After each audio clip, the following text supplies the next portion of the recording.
Hands down, the #1 metric that catchers obsess over is their pop time. Coming in at second place would be their velocity. And it makes sense. Pop time and velocity are often the first visible metric on a catcher's recruiting profile and often a first impression into that catcher's skill level. Now, the last thing these high school catchers want is to have poor metrics published on their recruiting profile, especially if you're only going to 2 events a year. Having to stare at a 2.18 pop time with a 72 catcher's velocity for 6 months or more is not very exciting, and it's not going to be very enticing to a college coach who may be looking to recruit a catcher. Now, we all know that pop time makes up just one piece of a catcher's overall recruitability, but it is a really solid metric that can allow you to get a college coach's attention fast, but how you keep that attention once you have it is a topic for a separate video entirely. Now, if you're a catcher whose pop time hasn't improved in months, or maybe worse, you've been stuck in that 2.2 to 2.1 range, even though you're working week after week to try and fix it. This video is gonna break down the real reason why you're stuck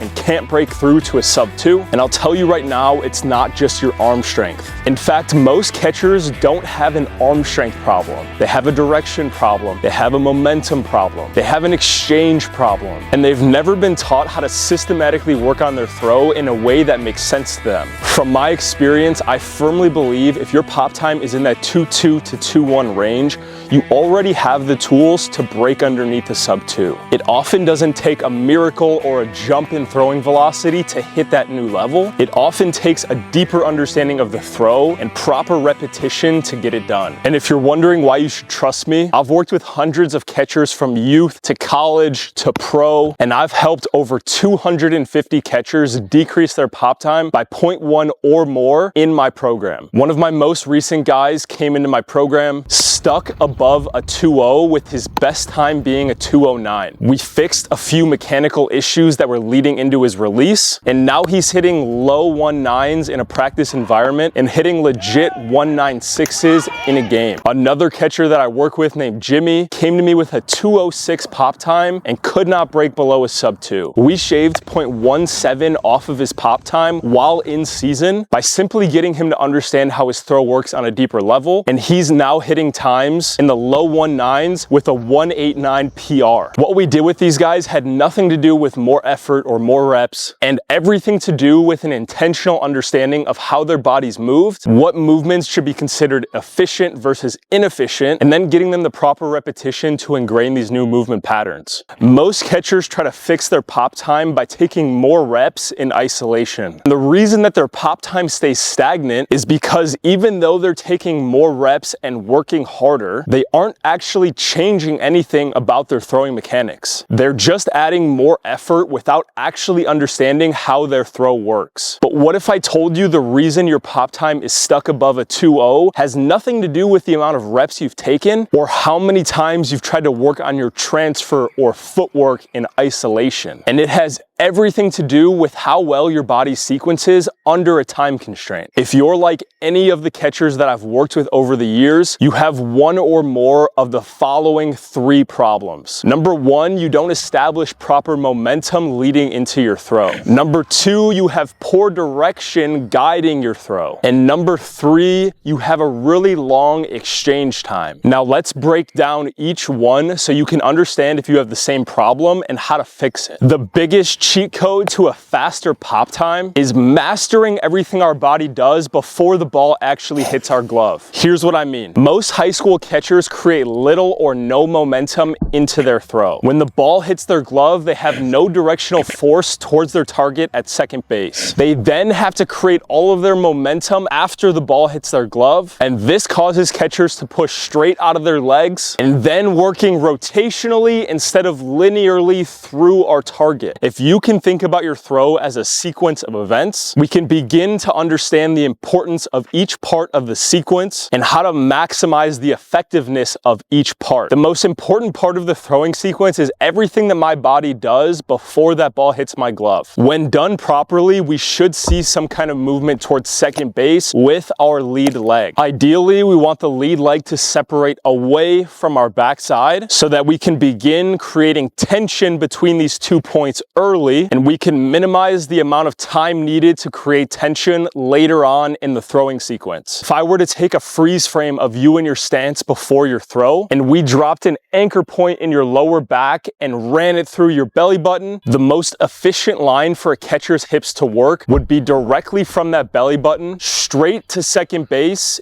increasing at about 20 degrees. Now, of course, in a game, there will be variables like the type of pitch and the location of that pitch that will influence this line. But if we want to minimize our pop time in a controlled environment, it's important to understand the cleanest line for our hips to work. This means that any deviation away from that line, whether it's towards the right-handed batter's box, left-handed batter's box, above it or below it, can be considered inefficient. Now, if we're understanding the throwing sequence as a whole, we can understand how our pre-pitch movement leads us onto this line before the ball even hits our glove. What I've come to find is wherever the front knee goes, the hips will follow. The easiest way to understand if your line to second base is efficient is take note of how you finish your throws. Is your backside getting pulled directly towards your target the same way that you'd see a pitcher finish their throws? Or are you recoiling off in the wrong direction? If you're getting pulled off to your arm side after your throws, that tells me your direction through your throws is off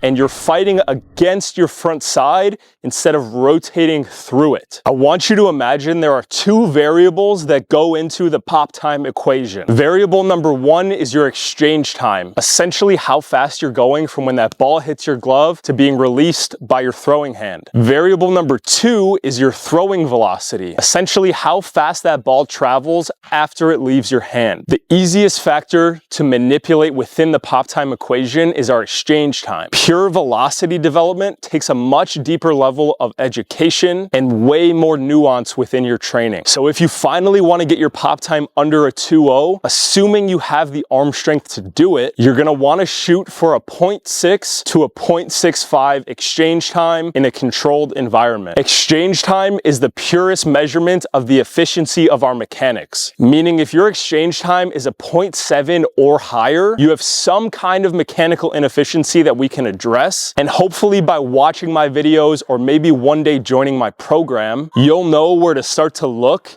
to hopefully decrease your exchange time and decrease your pop time relatively quickly. Look, if your pop time has been stuck for months and you're tired of just throwing more without seeing a real decrease in your pop time, I coach catchers one-on-one just like you through my remote Drop Your Pop Time program. At this point in my career, this is the entire list of kids that have decreased their pop time. So if you want real results, real coaching, real programming, you can reach out to me on Instagram to learn more about the program. I'd reach out. Oh my gosh. It's always the embarrassment of filming in public. I know, I completely get it, but